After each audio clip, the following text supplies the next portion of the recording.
Hola, yo soy Jimena García y bienvenidos a este programa donde hablaremos del tema que no se puede olvidar. Todo movimiento creado en 1968 a raíz de una tragedia. La Plaza de las Tres Culturas está situada al norte del centro histórico de la Ciudad de México. Es parte del conjunto habitacional Nonualco-Tlatelolco, construido hace varias décadas durante el sexenio del presidente Adolfo López Mateos, en 1964. Esta debe su nombre al hecho de que en ella se encuentran ruinas prehispánicas y en una iglesia colonial, la Iglesia de Santiago. En los costados de norte y occidente está la plancha, que se encuentran edificios multifamiliares. Este lugar es ideal para realizar mítines, sin embargo, es al mismo tiempo un lugar idóneo para una emboscada. Si a alguien se le ocurriera tenderla, así lo han dicho algunos testimonios sobre el lugar. El miércoles 2 de octubre de 1968, como parte del movimiento estudiantil mexicano de ese año, y a pocos días de que comenzara en México los Juegos Olímpicos, tuvo un lugar en la Plaza de las Tres Culturas un mitin al que asistieron miles de personas. Aunque hasta la fecha se desconoce el número preciso de asistentes, se oscila entre 8,000 y 15,000, casi el doble. Pasadas las 6 de la tarde aparecieron en el cielo unas luces de bengalas verdes y se iniciaron en la plaza una balacera que duró 1 hora y media. Aunque la parte de mayor intensidad habría durado poco más de media hora, el número de muertos ha podido fijarse con precisión, por la que cifras van desde 30 y un poco más de 40 hasta 300.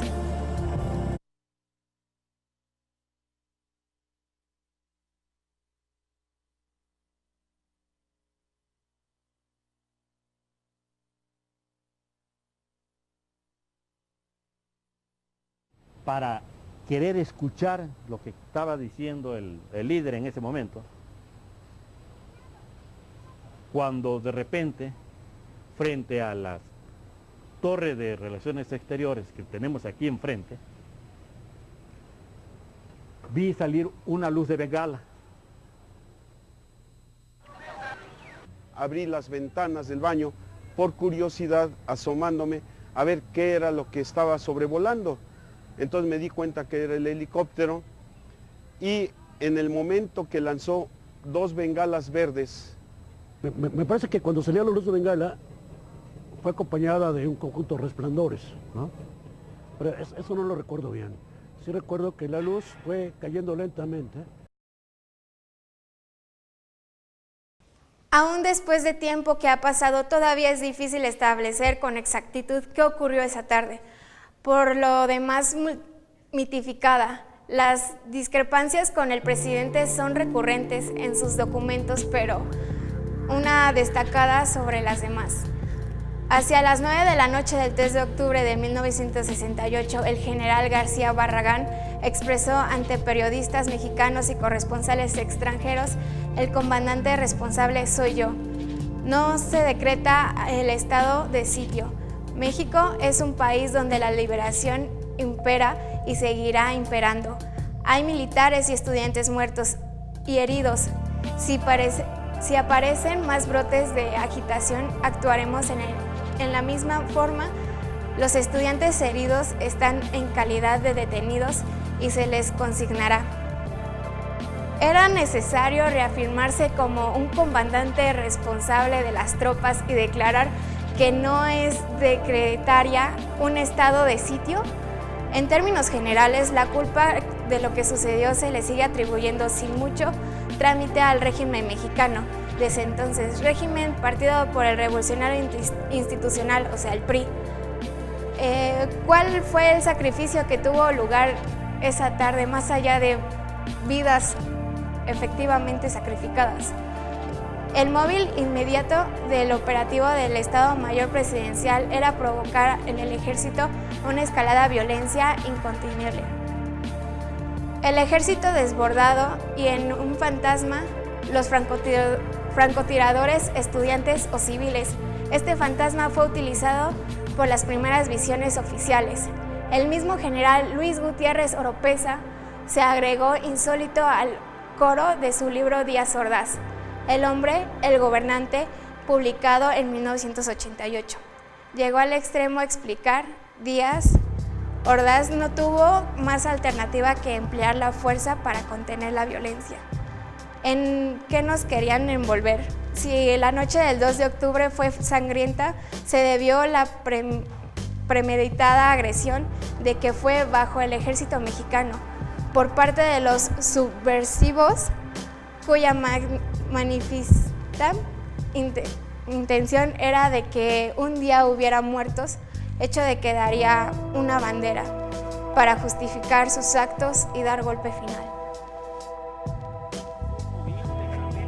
Responsabilidad personal, ética, social, jurídica, política e histórica por las decisiones del gobierno en relación con los sucesos del año pasado. Desde la azotea del edificio Chihuahua, de allá dispararon perversamente contra los soldados y contra sus propios compañeros, por el nerviosismo del momento y su falta de práctica en el manejo de las armas que ellos habían conseguido o que a ellos les habían dado, no pudieron controlar los disparos y no solamente hirieron y lesionaron a soldados, sino también a sus propios compañeros. Se habían preguntado por qué la noche del 3 de octubre había decidido el general García Barragán enfatizar que él era el comandante único de las tropas y que no habría suspensión de garantías. Ahora podemos plantear una plausible explicación, para ello este pasaje de la página 24 de Parte de Guerra, donde Julio Scherer García relata una conversación sostenida con el hijo del general. Cerrada la noche, el presidente Díaz Ordaz citó a García Barragán en Los Pinos y le entregó un sobre. Contenía un proyecto de decreto, la suspensión de las garantías individuales. El presidente quería la opinión de su secretario de la Defensa. Fue claro, el militar informó lo conducente y frente a su hijo rompió el papel, de ahí su declaración horas después. La negativa del secretario de Defensa a tal medida asegurada no solamente una certidumbre constitucional para el país, sino también una fortaleza para las Fuerzas Armadas. Después de la traición del ejército, había sido suicida aceptar el estado de sitio. No era difícil verlo como un eslabón de un programa ya elaborado. Faltó quizás que la respuesta de incontrolable violencia del ejército, si ésta se hubiera dado, el secretario de Defensa hubiera aceptado de inmediato el estado de sitio. Supo al caso a saber a tiempo de que la trampa al ejército había tenido su primer despunte.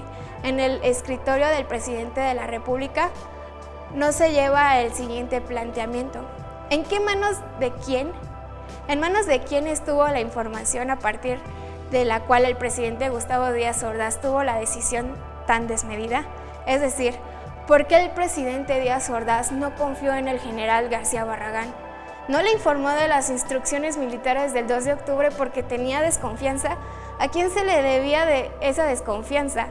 Estos interrogantes y las posibles líneas de investigación documental y testimonial que hemos venido hablando son posibles por un hecho vergonzoso.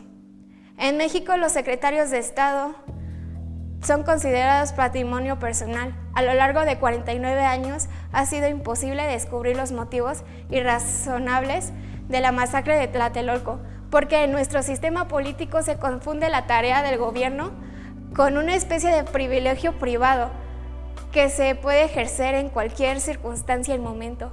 Pero las tareas públicas y el poder no son patrimonio personal.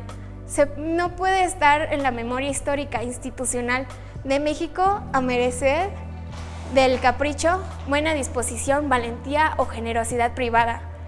¿Por qué aceptamos que las tareas de seguridad nacional permanezcan supeditas a los intereses de un grupo de poder en turno?